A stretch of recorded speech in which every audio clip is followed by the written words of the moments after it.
Everyone remembers that 70s show, that one starring Ashton Kutcher, Mila Kunis, and the whole gang. Well, today on Pilot Pass, that's not what we're talking about. No, we're talking about the hideous color schemes, the cocaine excesses, and the fountain fights and dynasty of the next decade, as seen through the eyes of one of the guys from It's Always Sunny in Philadelphia. This is Pilot Pass, and today we're talking about the lesser-known show, That 80s Show.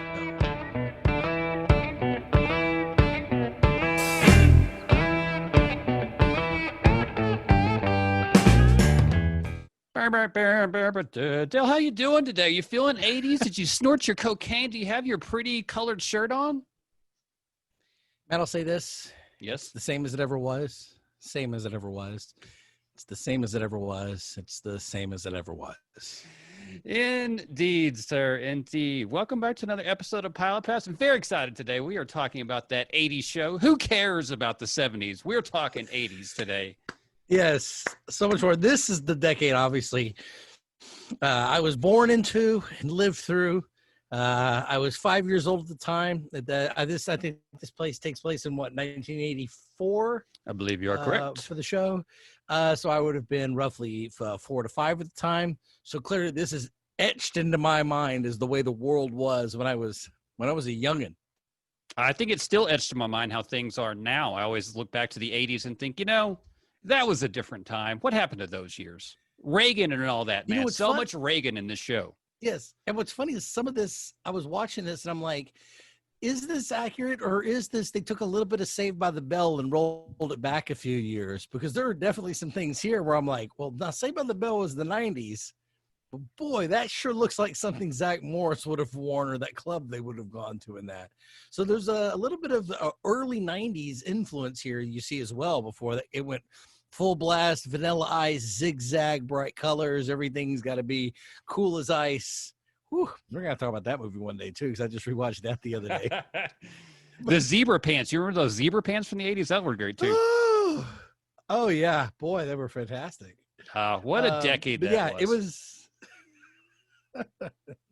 And that's kind of what the people that made that 70s show thought as well. They thought, hey, we could use all this notoriety from that 70s show. It was going into the fourth season when they started doing that 80s show. And they thought they could just ride that momentum to the top. Well, and they had talked about because, at some point they were like, well, the 70s show keeps going. I guess we're going to have to call it the 80s show and continue with the characters. And somebody, I think, had a much better idea of, no, that's a different decade. We need different characters because it was the same creative team moving forward on it. And they decided to just go with a whole new cast, whole new setup and kind of go ahead and jump into the decade, which I think was a very smart move rather than have it be technically a direct spinoff or a continuation of that 70s show. And so much today, it allowed you almost a reboot so that you weren't following the same character types, the same character tropes. You were reintroduced to the 80s tropes and with totally different people, with different characters. Which really throws me off because all I can do is think of Dennis Reynolds the entire time I'm watching the show, no matter how hard I try. But the show was first aired in January of 2002. So it did have a nice, 20-year look back, roughly, on the decade it was kind of, making fun of in the same way the 70s show started in the 90s, mid to late 90s, I believe, right? You're correct. They had a nice, generational look back on, a score. As old AB would say, there was one score there where they had to kind of reflect on what that meant. And so they had time to kind of see what the 80s had done in terms of cultural relevance before just basing a show on it. So it didn't just kick right off straight from the 70s. They didn't write it back to back. And I definitely like that about it. All those ideas sound great to me. I love that idea, bringing it together, and nobody else in America seemed to think so because unfortunately this show was only about 8 episodes long. Yeah, it was one season, and I'll tell you how many episodes I have as I pull up my hard drive because I have them digitized from the DVD that I rented one time. And I will say this, I got to tell you, I like this better than the 70s show. I watched the 70s show when it was on, and perhaps I didn't live through it. I got the characters, I got the jokes, I knew what the 70s jokes were. But when they make a dynasty slapping joke in this episode, I remember having to sit through episodes of Dynasty with adults in the room and going, why is everyone always screaming, slapping, and throwing water in each other's, or champagne or wine in each other's faces? And so I guess this one resonated a little more with me in the same way maybe the 70s show did with a later generation or an earlier generation, I guess, like with my parents. I like that. Let's go back a little bit. Let's talk about actually what the 80s show is about besides just the 80s. Dale, tell the people what the actual show follows, who it's with, and all that kind of stuff.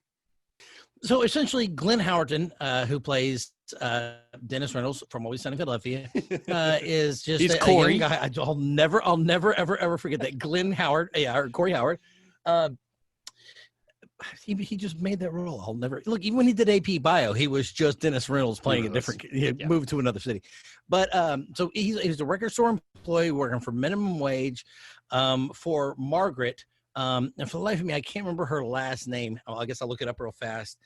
She, very well known at the time, but this comedian at the time. She was the first person that they actually recruited to be on the show. Everybody else, right? She was kind of the thing that they based it on, right? And when she said yes, that was able to kick off the show.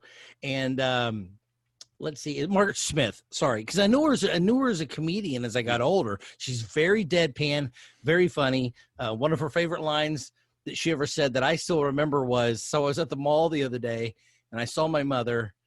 Thank God she didn't see me." That's a great line.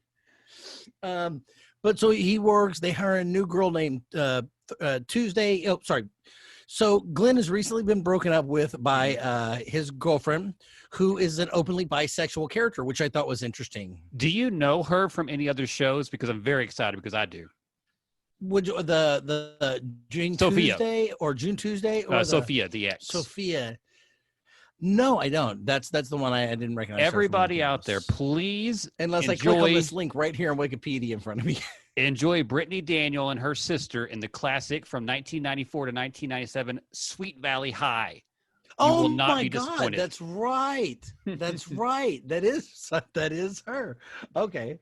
Well, she basically the episode starts with them in a dance club dancing and him trying to confirm with her that they actually are broken up. She comes out as bisexual, or at least the next morning when he goes, he walks into his parents' house or his dad's room with his kitchen with his daughter. And he says, well, that's it. Me and the ex, we're done. That's official. She's bisexual. I like the way he phrases it. That's like a vegetarian who likes a piece of turkey every once in a while.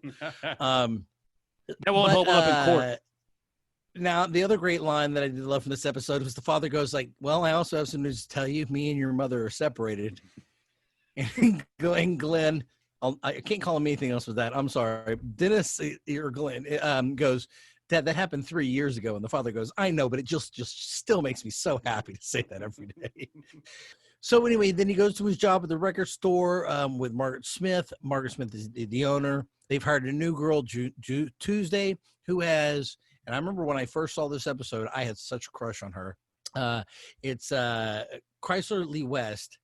And she's was in Grey's Anatomy later, which is, we'll do that show, but I'll tell you now, the answer is no, don't watch it. It's terrible. Sure. Spoiler alert. Concurred. Even when we get to it, I'll tell you, it's terrible. I had such a crush on her because she had like this 18-inch tall spikes, all over her head. She was so punk rock. She had a nose ring, and she was everything that I thought was sexy when I was growing up and looking at punk rock girls, rebellious in nature, everything.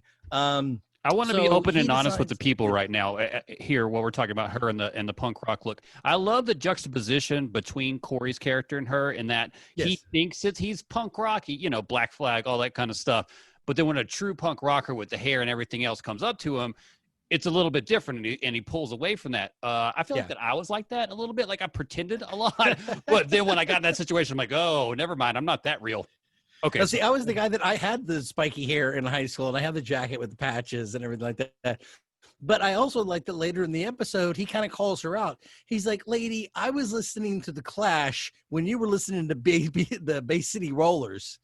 And as soon as he walks, he real confidently says that and walks away. And she kind of turns and goes, I wasn't. You're right. And so it does kind of show that, like, and I guess we should say that Dennis Reynolds, or pre-Dennis Reynolds, is dressed as just like a normal kid in the 80s with, a mop top hairdo. He's not dressed up like any kind of iconography. He's not in the business suit. He's not dressed like Gordon Gekko. He's not, a punk rocker or anything. He's just, a high schooler looking kid. And so the fact that he's like, I know what punk is. Punk, technically, he even says punk died 6 years ago. Mm-hmm. Yeah. Nobody even looks like you anymore. You're the person who just figured out what punk is a couple of months ago and started listening to it. Also, so like the use of retro right there. Like, he calls it retro. Yes, I'm like, oh, I didn't retro even, punk. That really worked. Yeah. And then so I don't know that he's intimidated by it, but I think it's almost like, yeah, I went through that phase because his character probably did dress like that 4 to 6 years ago. And, he got over it. He moved on. And then there's this other girl coming in who thinks she's badass and punk rock and unique. And he's like, yeah, did that already. Right. But they are contrasted in that way, that she looks punk rock and very 80s.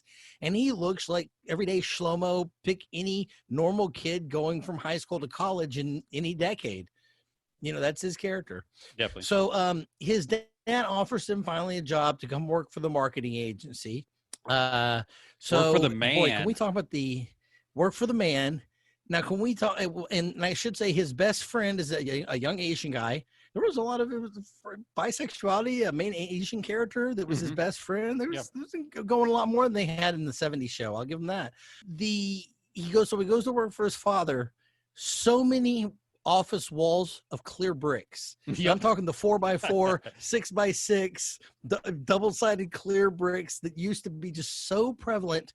There's buildings downtown, and we're from Dallas, people. If you don't know, where we're recording this, Matt and I are from, and so many of the old buildings have giant walls, and even bathrooms I've seen built at the time of just these giant 6x6 clear double-sided frosted bricks. So all the light comes in, but you saw that. But the whole office is like that. It's great. It just screams, I can't wait to be the 90s. I'm this close to being a 90s set. And I love that about the office.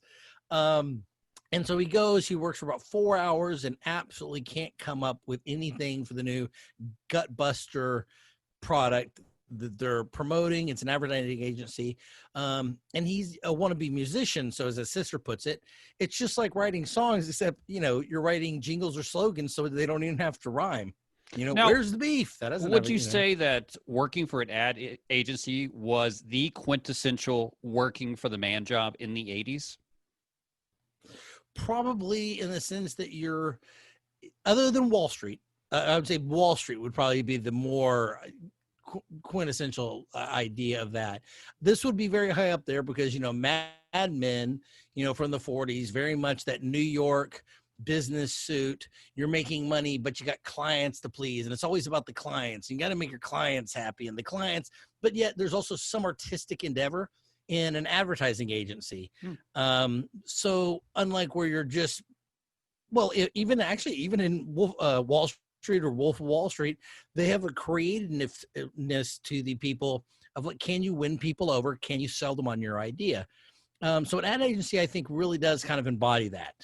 That's a very good point. Matt, you get 2 points for that. Yes. So it lasts about a day, and then he's back to the record store, and he has to deal with Tuesday again, and Tuesday has taken down the hair. She's conformed a little bit. He's conformed a little bit. We've all kind of found a middle ground, and we're all back at, is a record store the greatest place to ever work? Record store versus video store. I know that I've only worked in a video store, but all I ever wanted to do was work in a record store. It's like a musician wants to be an actor, actor wants to be a musician. I always wanted to work in the record store. How about you? I gotta say, I worked at one of the, I don't know how to put this. We were the first Blockbuster in all of America to carry DVDs for rent. It was the Blockbuster near my alma mater, University of North Texas. It was one of the bigger Blockbuster stores in the entire Metroplex. And here's the thing is, they only hired film students. So it's also kind of cool that, like, you weren't just there with some people from the neighborhood. They had so many applicants. They only hired film students or people in the visual arts. So it's really cool that, for me, you got to sit around talking movies all day. And because of our locations having like DVDs or even laser discs and stuff, like people would come in and ask us and have full conversations about, let's talk about, The Matrix. Let's talk about It's a Mad, Mad, Mad, Mad World. Tell me M is my favorite, black and white movie. What's yours? So we would even have, it's not M, that's for come sure. in. Oh, see, I love M, but the, so we had a customer base that it made it enjoyable, and coworkers that made it enjoyable. I've not worked in a music store. I've had friends that had, and it looked just as enjoyable. And what's weird is this is coming from somebody that has technically a degree in film, but I've also been a musician my entire life and singer-songwriter. And I think I would still sit around and rather talk about films than I would about bands. But I would go to places like when we had CD World here in Dallas. There was the one on Lower Greenville. Mm-hmm. And I used to love going there and sitting down with some of the guys who even back then were like local people, like from like old 97s, and some of the guys in Polyphonic Spree and Tripping Daisy worked there and stuff like that. And you could sit and talk to real band, famous bands now that worked there. And that was kind of a rite of a passage that you would work at CD World, while you were playing in Deep Element night. And so that was very cool. That was very cool. But I don't know. I really enjoyed the film more. But I don't think I would be unhappy if I had to work in a record store at all. I would find just as much joy in that too. But hey, I worked at a library for a long while. And I enjoyed sitting around talking about books too to people. Now that was also, I will say this, disclaimer, that was part of my public service that I had to perform for a court. So I had to do 40 hours, but it was great. It was the easiest 40 hours of public service anybody's ever probably done in their life, going to a library and hanging out and talking about books.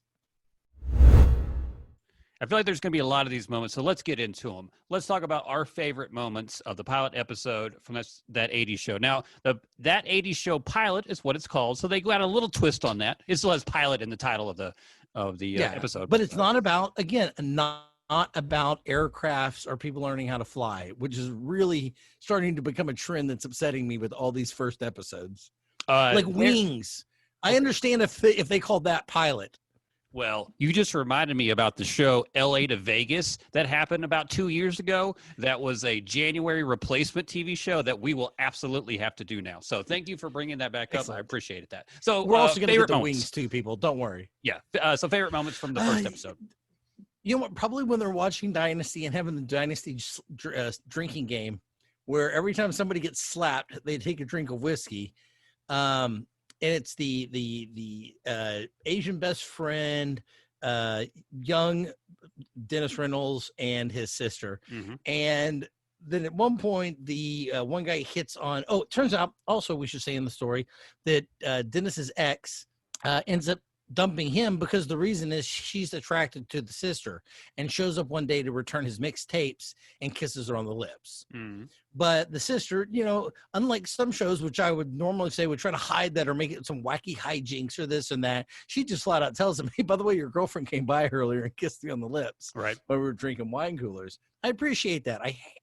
Those obnoxious scenarios where characters don't talk drive me insane.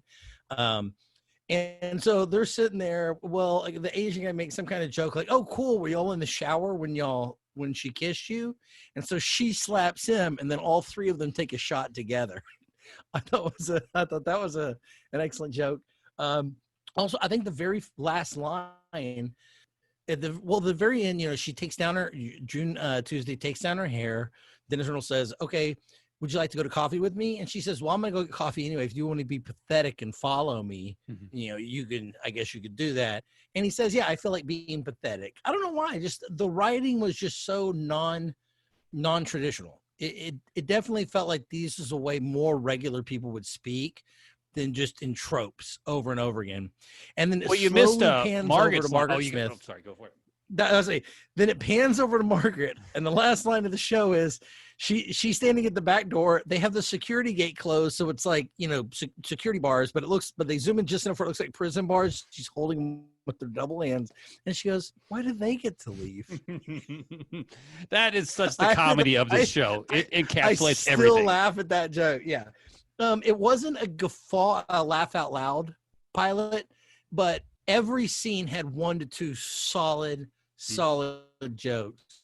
Or even when I go back and watch, some of the best episodes of the 70s show, they don't all even have those. They try to get too dramatic, too involved, they're over worried about the characters. I'm like, dude, it's a sitcom about another decade where you're poking fun at the flaws of that decade. Man, have fun with this. Which is why one of my favorite part is the dance club. Both the dance club scenes, the beginning and the end, it's just so 80s. And what is it? The Russian club or the Brazil? I can't remember what it's got some kind of very the dancing. The Club Berlin. Club Berlin. That's what the name of it is. Yeah, that's my favorite part. Of course, it's just the joke that didn't work for me, but set up. Oh, okay. Well, this is where it's going to go. So there's a very first scene where he's dancing with his ex, trying to get her back, and she says, okay, I'm glad you get this now. So we're broken up. Okay, bye. She dances away. And the girl she's, Dennis, Glenn, what is his name? Corey is currently dancing with, starts dancing like really hard on him. And he just looks right at her and says, would you stop hate dancing? And turns around and walks off. I was like, solid. Then 2 guys, unrelated to the show at all, walk out of the bathroom. One goes, is my nose bleeding? The other guy goes, no, you're okay. And they walk off. Now, the joke there is clearly they just went and did a bump in the bathroom and came out. But it's not an overt cocaine joke. They just very calmly walk out. Is my nose bleeding? No, you're fine. They go back to the dance floor. Quick, easy, done, without shoving the joke down your throat. Right. I like that. That is excellent. Glenn... Now you've got me saying it. Corey in this episode, so hard. He's such a great straight man. Because his last name's Howard too. Yeah. Corey Howard and then Glenn Howard, and that's the part that's throwing me a bit. This show should have worked with him. Like I guess people just didn't like him for some reason. And so is Margaret Smith. Yep. And you know what? So is June Tuesday, which I literally just now put together in my head as a month and a day. I got it was Tuesday. Didn't put together was a month and a day, but there you go, folks. That's me, almost 40 years old, and I finally caught a joke. The dad as well. So he was in Unhappily Ever After. Like he's done so many different things, but anytime you let him step up, everybody is recognizable. Yeah, everybody was recognizable and has gone on to do other things. And honestly, I'm bewildered. This did not get a second season. I really am, because I've watched the whole first season, and it got to the end, and I was sad. I was like, wait. The 70s show got 6-7 seasons, and it's got 1. 13 episodes. The so much better. Could not believe it. It was ridiculous. This is something that if they picked it up now, Netflix again, this is a call to action for current streaming services, the semi-originals. Maybe you can't do it. Maybe you could do the 80s show, but you know what? Now I want to see a 90s show with that creative team put back together. You don't have to get the same actors. I get it. Glenn and them are going to be out, but you know what? Clearly the premise works. The 70s shows was hugely popular. This was a great first season. Is that 90s show not the new Saved by the Bell show? No, we'll see. You could argue, and I would say that all they have to do is refilm every episode of Saved by the Bell and just relabel it the 90s show with different actors. But to be fair, what's funny is Freaks and Geeks was called That 80s Show before they decided to make that 80s show in 2002. Because if you watch, it really is very similar. I think Judd Apatow had I don't think they're so similar, but I could see how if the only thing you have to go by are those 2 shows before you have something like the 80s show, that you could definitely call Freaks and Geeks that 80s show. And it would have been interesting to see what they would have done with it. Now, obviously, this is more of a sitcom-y. There was no laugh tracks in Freaks and Geeks, that's for sure. I can't imagine having a laugh track in this show. There were definitely laugh tracks in this. Yes, there were definitely laugh tracks. Which for me, it works. Like, this is the perfect show for that. Yeah. Like, there's some shows that it just doesn't work. It was also the 80s. It was the 80s, so I get it. There. For the 90s show, I would still put laugh tracks in until season 5 and then pull them out. Just right. Hey, that's what happened. Remember when we started pulling these things out? Honestly, I would like to see that.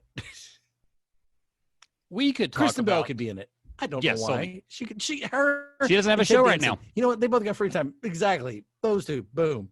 You know what? Take the cast from The Good Place. Just put them in that and call it the. You know what? Jason Mendoza, the guy who plays Jason Mendoza. Mhm. I would watch him absolutely in that '90s show. That would be a great casting right there. We could talk about this show forever, but I feel like that the people are going to understand when we say this is an A+ recommend. Go get it right now. However, that's Del and my opinion. The opinion of the public apparently is it's not good enough to pull off of YouTube. So you can currently watch the pilot episode of a Fox Network show on YouTube right now. That's how much they think of it. So what are you going to do? People email me directly. Not Matt, the other one at pilotpass.com. And I will send you a link, somehow a legal torrent link. And if that doesn't exist, I certainly won't do it. But if there is some way to do it, I will help you find a way to be able to watch the rest of the series. And I think you should, because honestly, it deserves it. It deserves it so very much. They did a great job. It hurts my feelings this didn't make it any further. You know, as the series went along, we got some of these bands that would come through as well. Like, they were big name people that came onto the show. Just like the 70s show. Mm-hmm. They had cameos. Yeah, exactly. And it makes me sad. There are so many other shows. Grey's Anatomy got more than one season. Scandal has gotten more than one season. How did this not? I don't understand. It only got one more. Even the greatest of minds. Only got 5 more episodes than Desmond Pfeiffer. So that's terrible. Should have at least got twice as many. Isn't that a show that you would like to see remade? Like consciously understanding the world better and having that as a reference. Ooh, like The Secret Diary of Desmond Pfeiffer Jr. Yes, sir. Sign me up. Sign me up. And are we agreeing that we're holding off on that one to like our 50th episode? There has to be some reason we celebrate that. Sure. Yes. Maybe that'll be the 100th episode. Yeah. As far as that 80s shows go, we both do approve of this. This is a fantastic show. Go watch it. Let us know what you think. We are Pilot Pass. You can find us online, wherever you get your podcast from. Enjoy our company on the social medias. If you want to support us, we have a Patreon page. I have a new t-shirt idea I haven't told Del about yet, so I'm breaking that live on air. I have a new t-shirt idea, so we'll talk about that once we're done here. And if you have any ideas, you can pay us to get on the show. As far as your ideas go, nobody else gets to come on the show. What are you talking about? Ooh, no. Unless you're invited by us. Except a special, maybe, hopefully, fingers crossed. Don't want to count our chickens before we hatch. We may have a special guest on coming up on one of our future soon episodes. Folks, we may have scored an interview with one of our favorite creators of one of our favorite shows. So we've actually, even though we've recorded the episode, we're holding it back and hopefully tying it in if the interview works out. So we'll know in a day or two whether it goes through. So, and if it doesn't, just assume that it did and you missed it. There you go. Now check out our Patreon as well, because that's one of the most important ways to support us. Of course, money goes a long way. Matt can give you the details on that, because Lord knows I'm terrible at it. Patreon, Pilot Pass Pod. That's how you can find us on the Patreons, or it's our links are on everything. So, and remember, for a certain amount, you can even suggest shows that we're going to do a review. And I will say, I'm putting a new tier up there now. For $3,000 a month, we will let you come on as a guest. That's allowed. I'm overriding Matt here. That's an exclusive. For $3,000 a month for a minimum of 3 months, we will let you come on for 3 episodes and give us your opinion unless we disagree with it. For 3 minutes on 3 episodes. 3 minutes on 3 episodes, which we may edit out if we think you're an absolute moron. Good stuff. All right, buddy. Well, this was I'm glad that we picked this show. My heart was full of. I'm glad that you loved it as much as I did, because I didn't know if you were gonna. I was worried that you were gonna hate it or go, "Oh, it's not as good as 70." And this is a hard yes for me. Obviously, people find a way to watch it. It's so much fun. It is glorious. Until next time, Del, do you have a joke? No, Matt, it's the same as it always was. The same as it always was. It's the same as it always was.